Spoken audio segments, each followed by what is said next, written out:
High लगातार interest rate का गिरना और गारंटेड ऑप्शन वाले प्रोडक्ट और सर्विसेज का कम होना उन लोगों के लिए बहुत बड़ी समस्या हो गया है जो सिर्फ इन्हीं इस टाइप के प्रोडक्ट्स में इन्वेस्ट करते थे। और अगर आज वो कहीं किसी से पूछते हैं तो लोग कहते हैं जी म्यूचुअल फंड में इन्वेस्टमेंट कर लो, स्टॉक्स में इन्वेस्टमेंट कर लो।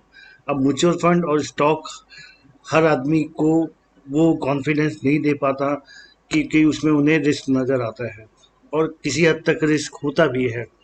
लेकिन ये इन्वेस्टमेंट प्रोडक्ट्स क्यों अब टाइम के साथ साथ ज़रूरी होते जा रहे हैं? इसमें छोटा या बड़ा एक्सपोजर जो भी आपके हिसाब से बनता है होना चाहिए, क्योंकि हमारे पास जो गारंटेड इनकम के सोर्सेज थे वो घटते जा रहे हैं। तो उस चीज़ को मेंटेन करने के लिए हमें अपने इन्वेस्टमेंट का कुछ पार्ट्स इस तरीके के इन्वेस्टमेंट ऑप्शंस पे लाना पड़ेगा। और ये ऑप्शंस क्यों ठीक है उसके बारे में एक ये मेरा छोटा सा एफर्ट्स है जो बहुत बेसिक है और बहुत इजली आपको समझा देगा कि यहाँ पे इन्वेस्टमेंट करने पे आपको किस तरीके के रिटर्न्स अच्छे आने वाले टाइम में मिल जाएंगे। अभी इंडियन इकोनॉमी या मार्केट कैप जो है वो $3 ट्रिलियन का हो गया है। 2007 में ये 1 ट्रिलियन था और 2017 में ये 2 ट्रिलियन हो गया था। यानी 1 से 2 होने में लगभग 10 साल लगे थे और 2 से 3 होने में सिर्फ 4 साल लगे हैं। मोदी जी का भी एक कहना था कि आने वाले टाइम में इसे 5 ट्रिलियन का मार्केट कैप इंडिया का करवाएंगे। वो चलिए वो होगा या नहीं होगा, लेकिन जो जो रिकॉर्ड्स दिखा रहे हैं वो उस चीज़ को पॉसिबल होता हुआ इंडिकेट कर रहे हैं। तो अगर ये आने वाले टाइम में 5 ट्रिलियन का मार्केट कैप होने वाला है तो ऑब्वियस है जो इन्वेस्टमेंट आज की डेट में हुई हैं या होंगी वो भी ग्रो कर जाएंगी। इंडिया का स्टॉक मार्केट इस समय अनस्टॉपेबल हुआ हुआ है। अब करेक्शन आना और मार्केट का ऊपर जाना ये तो मार्केट की नेचर ही है और हमें इसको एक्सेप्ट करके मार्केट में इन्वेस्ट करना चाहिए। मार्केट गिरेगी भी लेकिन वापस भी उठेगी, और ये हमेशा याद रखिए कि करेक्शन जो है टेम्परेरी है और ग्रोथ परमानेंट है। अगर ग्रोथ परमानेंट ना होती तो 1980 के आसपास जो सेंसेक्स 100 का होता वो आज 52 या 53,000 का ना हो गया होता। इस बीच में बहुत सारे ऐसे इंसिडेंट घटे हैं जिनके कारण मार्केट डिस्टर्ब हुई है, but end of the day it is going upward upward and upward. तो बट ऑब्वियस है कि अगर आपकी इन्वेस्टमेंट यहाँ पे आती है तो और उसमें आप पेशेंस के साथ उसे टाइम देते हैं तो you will definitely get good returns. By 2030 यानी आज से 10 साल के बाद जो मार्केट कैपिटलाइजेशन है वो हम 6.4 ट्रिलियन से 8 ट्रिलियन तक का एक्सपेक्ट कर रहे हैं। अभी रामदेव अग्रवाल ऑफ मोतीलाल ओसवाल एमडी हैं, सीएमडी हैं, उनका भी एक आर्टिकल आया था जिसमें उन्होंने एक्सपेक्ट किया था कि ये सेंसेक्स जो है बाय 2030 2 लाख का होगा। तो अगर वो आज 52,000 का है और बाई 2 लाख का होगा तो एटलीस्ट 4 टाइम्स फ्रॉम हेयर। तो अगर आज की इन्वेस्टमेंट आपकी आती है और आप उसे पेशेंस के साथ वेट करते हैं तो you will definitely get the good benefit by the 2030 year. तो ये कुछ मैं रीजंस आपके सामने रख रहा हूँ जो ये इंडिकेट कर रहे हैं कि आने वाले टाइम में इंडियन मार्केट का सिनेरियो और रिटर्न्स बहुत अच्छे होने वाले हैं। राकेश झुनझुनवाला जी कुछ भी जो जानते होंगे, he is also positive about India, and उनके हिसाब से तो आने वाले 25 साल में इंडिया विल ओवरटेक चाइना। तो अगर ये इस तरीके के एंटिसिपेशन, इस तरीके के एनालिसिस, इस तरीके की फीलिंग्स जनरेट हो रही हैं तो डेफिनेटली ये मार्केट आज के लेवल से कहीं किसी और हायर लेवल पे जाएगा, और अगर वो हायर लेवल पे जाएगा तो आपको ज़रूर रिटर्न देके जाएगा। ये मैं आपको एक सेंसेक्स का छोटा सा, मुझे मालूम है कि आप में से बहुत लोग टेक्निकल नहीं हैं, लेकिन मैं सिर्फ आपको सिर्फ इतना बताना चाह रहा हूँ कि 2018 में जनवरी में सेंसेक्स था 34,433, जनवरी 2020 में 41, फिर मार्च 2030 में because of the pandemic lockdown announce हुए और मार्केट गिर के 26,674 पे आ गया। एंड अगेन अभी अगर हम 4 जून का देखें तो वो 52,100 था। इसी तरीके से सेंसेक्स, इसी तरीके से स्मॉल कैप का सेंसेक्स होता है, मिड कैप का होता है, ये सभी इसी रेंज में हुए और फाइनली वो आज सारे के सारे अपर साइड पे हैं। तो जो भी इन्वेस्टमेंट यहाँ हुई होंगी वो सब आज की डेट में अपर हैंड साइड पे हैं। तो कहने का एक सिंपल रीज़न ये है कि आप इसमें इन्वेस्ट कीजिए, फेथ रखिए, पेशेंस रखिए, and definitely you will get the good return. अब ये बीएससी में जो मेजर कंपनीज हैं, ये उनका डाटा है, जिसमें Reliance, Tata, HDFC bank, Infosys, Hindustan Unilever, ये वो कंपनियां हैं जो कंट्रीज की बेस्ट कंपनियां हैं और जिनके कारण आज इंडिया का मार्केट कैप 3 ट्रिलियन तक पहुंचा हुआ है। तो जो आप म्यूचुअल फंड में या शेयर्स, अगर इन लोग इन कंपनी के शेयर्स लेते हैं या म्यूचुअल फंड लेते हैं, तो म्यूचुअल फंड भी इनडायरेक्टली इन्हीं कंपनियों में इन्वेस्ट करते हैं। तो अगर ये कंपनियां ग्रो कर रही हैं, ये कंपनियां कंट्री की मार्केट कैप को बढ़ा रही हैं, तो क्या आपकी इन्वेस्टमेंट को नहीं बढ़ाएंगी? डेफिनेटली बढ़ाएंगी, क्योंकि these are the same company who are contributing in the growth of India, और वही उसी में आपका इन्वेस्टमेंट होगा तो definitely it will also grow. अब ये आपके सामने जो है एक मार्केट कैप का डाटा है 1995 में, जिसको आज हम मार्केट कैप के हिसाब से कंपैरिजन कर रहे हैं, वो 3 लाख था, और 2021 में आते आते ये 228 लाख करोड़ का हो गया। 3 लाख करोड़ से लेके 228 लाख करोड़ पहुंच चुका है। What it is showing? It is showing कि अगर आप पेशेंस रख रहे हैं तो हमेशा वो ग्रोथ पाथ पे ही जा रहा है।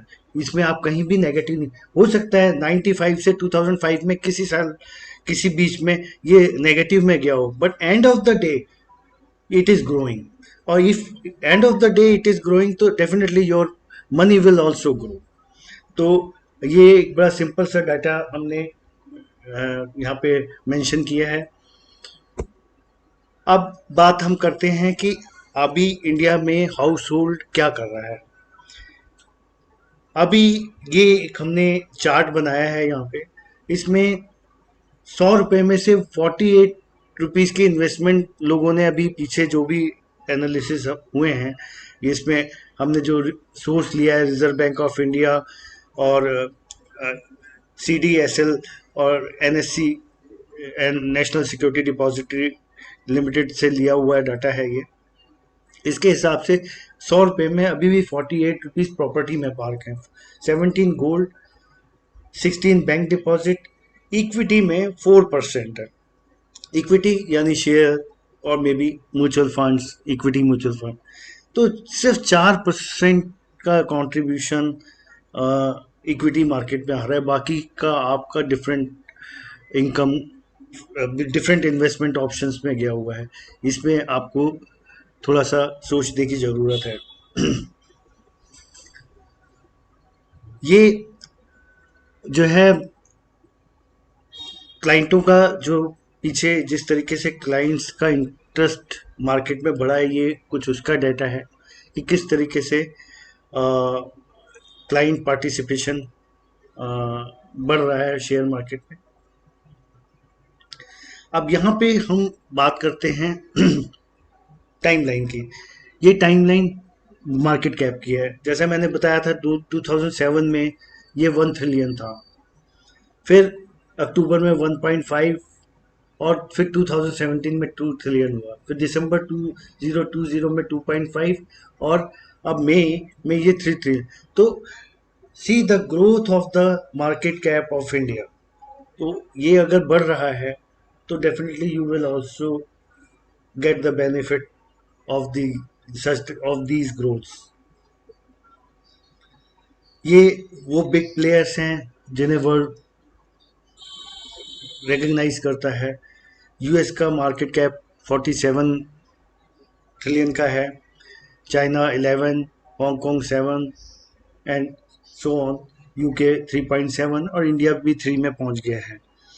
तो धीरे धीरे धीरे धीरे we are improving, we are growing.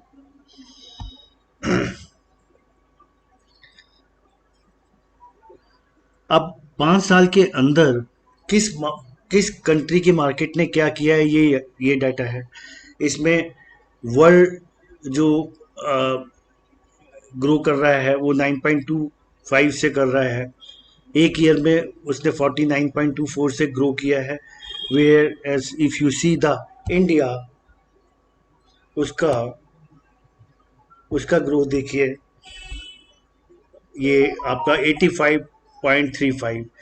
C the kind of growth अभी United State, China, South Korea, you can say that it is very near to our growth rate. Otherwise बाकी सारी कंट्रीज का ग्रोथ रेट हमसे काफ़ी कम है। तो if this is the situation, then why why you worry about your investment? You don't, you should not worry about the investment. You should make the investment, have patience and see how it grows. अच्छा, इसमें market cap में milestone and fantastic four रहे हैं। ये देखिए, जो रिलायंस का market cap था वो 2007 में 59 करोड़, 59 का था। और यहाँ पे आते आते जब वो 2017 में पहुंचा तो it has become 75 and now it is 174। लगातार इंक्रीज आ रहा है। These are the company who are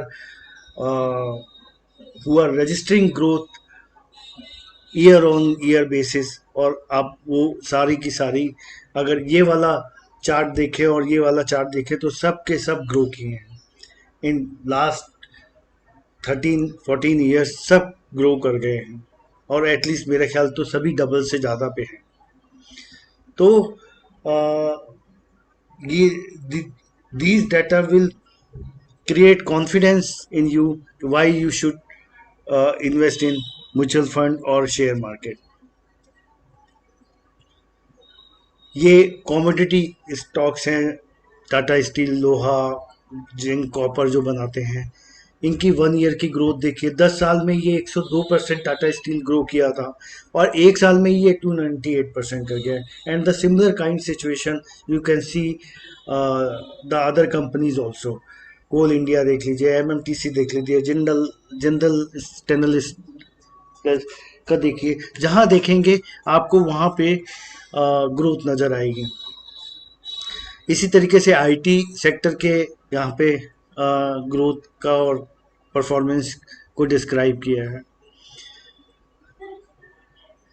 अब इंडिया के अंदर बड़ी बड़ी कंपनीज के आईपीओज आने वाले हैं। एनएससी का आने वाला है, एलआईसी का आने वाला है, एनएसडीएल का आने वाला है।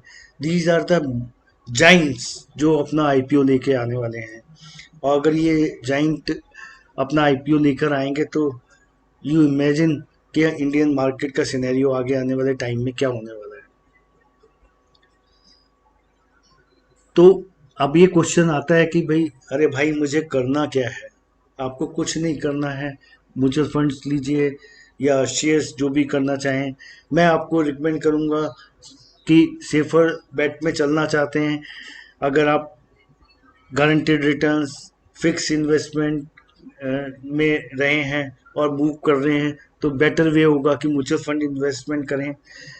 जो भी आपके साथ म्यूचुअल फंड के डिस्ट्रीब्यूटर या जो लोग आपसे जुड़े हुए हैं, जिनसे भी आप लेते हैं, उनको उनसे बात करें, उनसे right selection of mutual fund बनाएं और